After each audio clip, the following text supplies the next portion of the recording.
Hello everyone, this is Sheikh Noman. आप देख रहे हैं स्टार न्यूज़ एक्सप्रेस।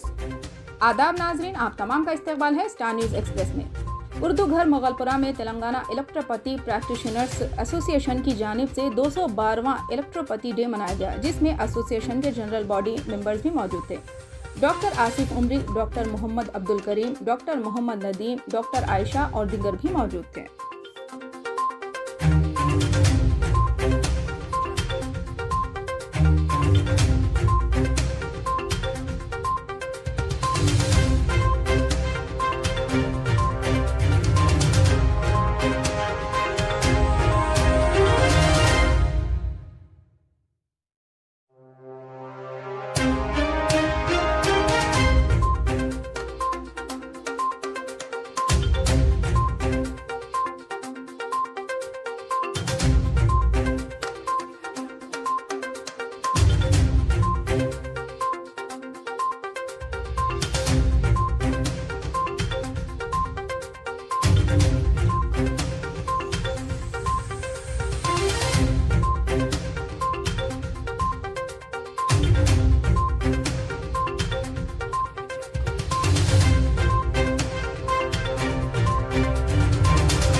मुबारकबाद सबको पेश करता हूँ, खासकर बिलखुसूस स्टेज पर तशरीफ फरमा है डॉक्टर्स और तमाम मेरे साथी।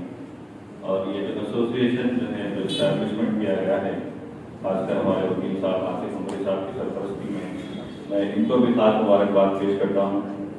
मैं एलोपैथिक प्रैक्टिस करते हुए अपनी ज़िंदगी के 20 साल गुजार चुका हूँ।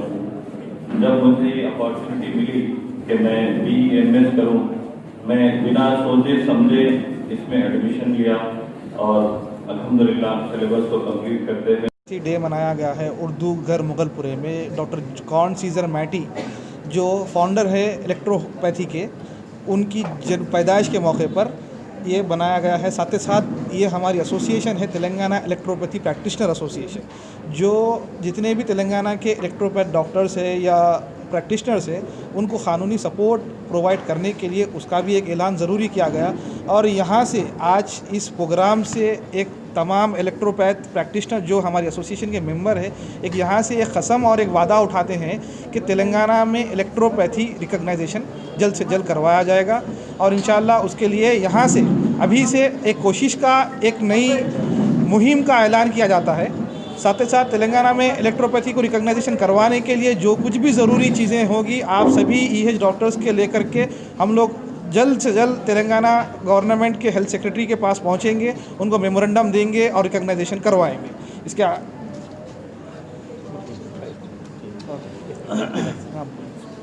अस्सलामु अलैकुम रहमतुल्लाहि व बरकातहू। मैं तमाम का इस्तकबाल करता हूँ। तेलंगाना इलेक्ट्रोपैथी प्रैक्टिशनर एसोसिएशन की आज एक अहम प्रेस कॉन्फ्रेंस रखी गई है और इस सेमिनार में हम डॉक्टर कॉन सीजर मैटी जो फादर ऑफ इलेक्ट्रोहोम्योपैथी है, उनकी यौम पैदाइश के मौके पर एक हमने प्रोग्राम यहाँ मुनक़िद किया है।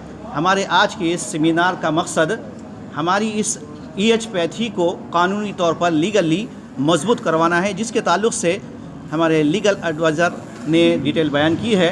चूँकि राजस्थान हुकूमत ने EH को कानूनी तौर पर रिकॉग्नाइज़ कर दिया है और हमें तेलंगाना गवर्नमेंट से उम्मीद है और इस सिलसिले में हम वहां पहुंच रहे हैं और तमाम EH के डॉक्टर्स को भी हमने ये कह दिया है कि आप हमारी इस एसोसिएशन के मेंबर बने। तो आज उन तमाम को ये मेंबरशिप सर्टिफिकेट भी दिया जा रहा है।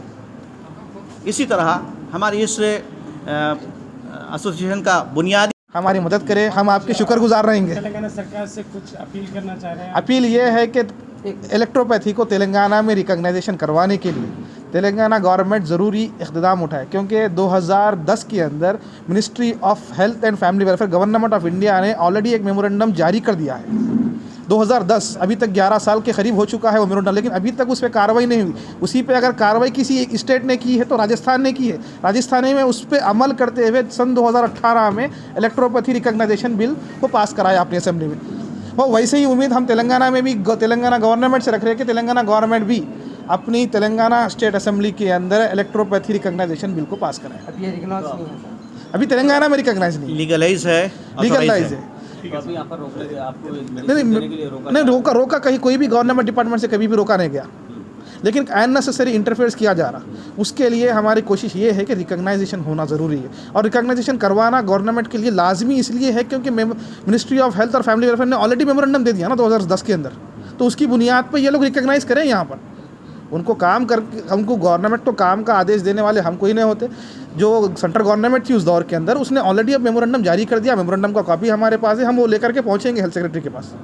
इंशाल्लाह वो पहुँच के हम काम करेंगे। और खास बात ये है नहीं मिलेगा जब तक आप अपने होल्ड करेंगे या आप नहीं हम नहीं पेशेंट को देने का इरादा करेंगे। बिल्कुल, ये मेडिसिन को कोई भी नेचुरल मेडिसिन से, और इसके मैन्युफैक्चरिंग यूनिट दूसरी जगह पे जहाँ पर रिकग्नाइज है वहाँ से प्रिपेयर होकर आते हैं। जो दवाएं हैं जितने भी उस पर उसका एड्रेस लिखा हुआ गया, पेटेंट भी है और उसका फॉर्मुलेशन भी लिखा गया है।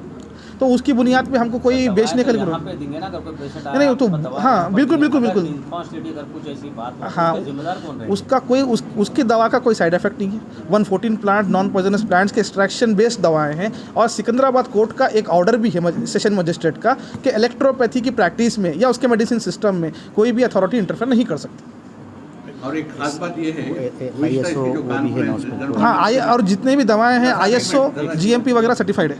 जी बोलिए सर। जितने भी दवाएं हैं ना ये इलेक्ट्रोपैथी के सभी ISO और GMP सर्टिफाइड है, यानी कि जो ISO वगैरह भी जितने भी दे रहे हैं ये भी गवर्नमेंट के डिपार्टमेंट से सर्टिफिकेट जो सर्टिफाइड दे रहे हैं, और पेटेंट भी गवर्नमेंट के थ्रू ही होगा।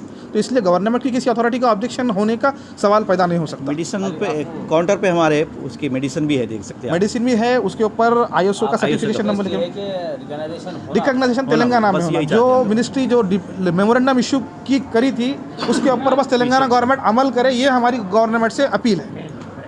और खास बात ये है इस बार में ऑलरेडी एक बार 2 से 3 बार लेटर दिया गया। एक बार हमारे पिछले कार्यक्रम 2018 के अंदर जब डिप्टी CM थे महमूद अली साहब, उनको भी दिया गया, हेल्थ मिनिस्टर को भी भेजा गया, चीफ मिनिस्टर साहब को भी RPD के जरिए से भेजा गया, लेकिन अभी तक कुछ भी काम नहीं हुआ, तयख्खुन नहीं मिला। इस दौरान में लॉकडाउन का भी मामला आ गया, कुछ इमरजेंसी सिचुएशंस भी थी तेलंगाना के अंदर, लेकिन अभी सब सिचुएशन थोड़ा नॉर्मल की तरफ बढ़ रहे थे। इसलिए हम लोग ने एक नया एहतजाजी तौर पर ये मामले को और जल्द से जल्द जितना जल्दी हो सके रिकग्नाइजेशन करे, इसके लिए एक मुहिम छेड़ी है। बिल्कुल फिर से रुजू होंगे, हेल्थ मिनिस्टर से मिलेंगे, तेलंगाना हेल्थ सेक्रेटरी से मिलेंगे और उनसे RTI में अपनी दवाखाने किसी के डराने धमकाने से बंद कर रहे हैं।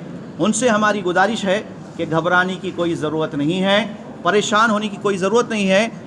हम चूँकि ये पैथी नेचुरोपैथी है और कानूनी और इस पैथी का कोई मुज़िर असरात नहीं है, इसका कोई नुकसान नहीं है। ये खालिस पौधों के अरक से स्पाइजरी करके बनाई जाती है, और माशाल्लाह पंजाब में भी इसकी बड़ी फैक्ट्रियां हैं, वहाँ से भी हमारा पास मेडिसिन आ रहा है, पेटेंट मेडिसिन।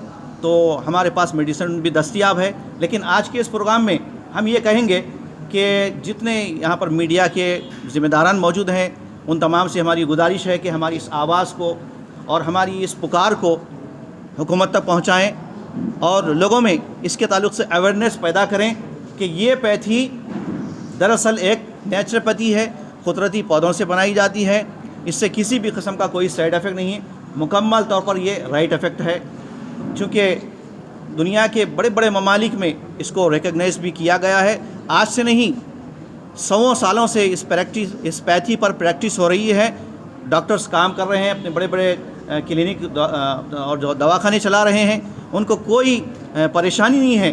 परेशानी है तो हमारे इस तेलंगाना गवर्नमेंट में जो हमारे डॉक्टर्स हैं वो घबराए हुए हैं। तो आज की इस प्रेस कॉन्फ्रेंस में हम उनको इत्मीनान दिलाते हैं कि हमारी इस तेलंगाना इलेक्ट्रोपैथी एसोसिएशन इस बात की पूरी कोशिश करेगी कि कानूनी तौर पर हम लड़ेंगे और हुकूमत से मुतालबा भी करते हैं कि इस पैथी को आप लीगल करवाइए, क्योंकि एक दो नहीं पूरे तेलंगाना में हमारे हज़ारों डॉक्टर्स प्रैक्टिस कर रहे हैं। तो मैं अपनी बात को ख़त्म करते हुए लास्ट में यही कहूँगा कि हम इस पैथी को पूरे इत्मीनान के साथ करें और पूरे मरीज़ को इत्मीनान दिलाएं कि ये पैथी से आपको नुकसान भी नहीं, किसी किस्म का कोई नुकसान नहीं है, फ़ायदा ही है। हमारे पास मेडिसन भी मौजूद हैं और इसके तमाम डिटेल मौजूद हैं।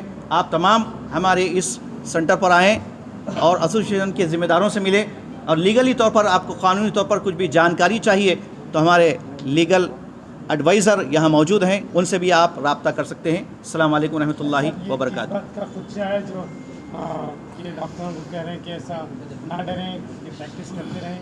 हाँ तेलंगाना गवर्नमेंट किस बात से तेलंगाना गवर्नमेंट से अभी तक का कोई किस्म का ऑब्जेक्शन नहीं है। एक हिंदुस्तान का जो संविधान है उसके तहत सभी स्टेट आते हैं।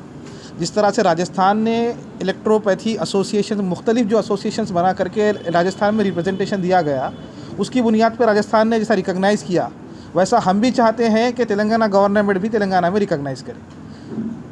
क्लिनिक्स पे पुलिस की वजह। हाँ, ये एक ऐसा भी है कि किसी क्रॉस पैथी का मामला आ जा रहा है, कोई यूनानी वगैरह का प्रैक्टिस चल रहा है, वो तो यूनानी डॉक्टर्स के ऊपर भी हुआ, आयुष वालों पर सभी पे हुआ, जो फेक डॉक्टर्स है वैसे लोगों के ऊपर भी हुआ।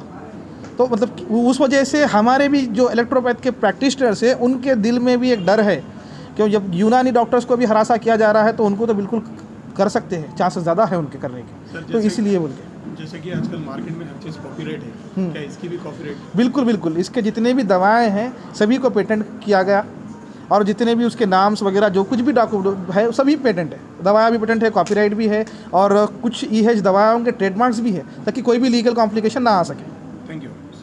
पुरकशिश शख्सियत के लिए लिबास और बेहतरीन लिबास के लिए सिर्फ और सिर्फ Noorani Libas, a complete wedding and party wear collection. शादी ब्याह हो या ईद की शॉपिंग हो या दीगर तकारीब, तो आपके बेहतरीन पसंद नूरानी लिबास, शेरवानी, सदरी, kurta pyjama, Pathani suits, denim kurta pyjama, Arabic thobe, men's and kids wear, textiles and readymade stitching. हमारे यहाँ डिजाइन ऑर्डर पर भी तैयार किए जाते हैं। एड्रेस एडम्स कॉलोनी, टूली चौकी। अवर ब्रांच पोडियम मॉल, टूली चौकी एंड मलिकपेट, हैदराबाद।